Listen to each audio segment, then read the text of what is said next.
Israel में Yuri नाम के एक नेतन्याहू के क्लोज एड थे, इंटेलिजेंस ऑफिसर थे। उन्होंने जेरूसलम पोस्ट में एक आर्टिकल लिखा है। उस आर्टिकल में उन्होंने 5 रीजंस बताए हैं कि ये वॉर जो है वो इज़राइल के हाथ से क्यों निकल रहा है। तो ये मैं अभी अपनी बात नहीं कर रहा हूं, ये उनके पक्ष की बात कर रहा हूं कि वो लोग क्या कह रहे हैं। वो कह रहे हैं कि पहली चीज उनके अंदर इज़राइल ने मिसकैलकुलेट किया इस वॉर को। कहां पर पहला उनका मिसकैलकुलेशन ये था कि हम ईरान को मारेंगे, लीडर मर जाएंगे, रेवोल्यूशन आ जाएगा।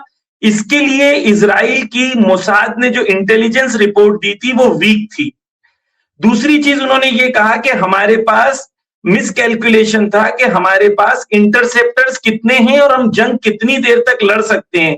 दोबारा हमें ये लगा था कि जंग जल्दी खत्म हो जाएगी और हमारे इंटरसेप्टर्स उतने नहीं थे, फिर भी हम जंग के अंदर हम एंटर कर चुके हैं। तीसरा उन्होंने कहा कि हमारे पास कोई क्लियर गोल नहीं है, स्ट्रैटेजी नहीं है इस वॉर के अंदर। हमने रेजिम चेंज के लिए शुरू किया था, फिर न्यूक्लियर एनर्जी की बात करने लगे, फिर उसके बाद हम ये बात करने लगे कि स्ट्रेट ऑफ हॉर्मुज को खोलने देंगे। स्ट्रेट ऑफ हॉर्मुज तो पहले से ही खुला था। तो हम क्या चीज अचीव कर रहे हैं इस जंग के अंदर। तो जितने अमेरिकन एक्सपर्ट हैं, एहूद बाराक जो उनके फॉर्मर प्रेसिडेंट है इज़राइल के, वो ये कह रहे हैं, ये नहीं ये मैं सब वो बता रहा हूं अंजुम जी, जो ये उनकी तरफ से लोग कह रहे हैं कि अमेरिका और इज़राइल के पास सारे सारे बयान मैं पढ़ चुका हूं, लेकिन दर्शकों के लिए आप बताइए, अच्छी बात है, बताइए।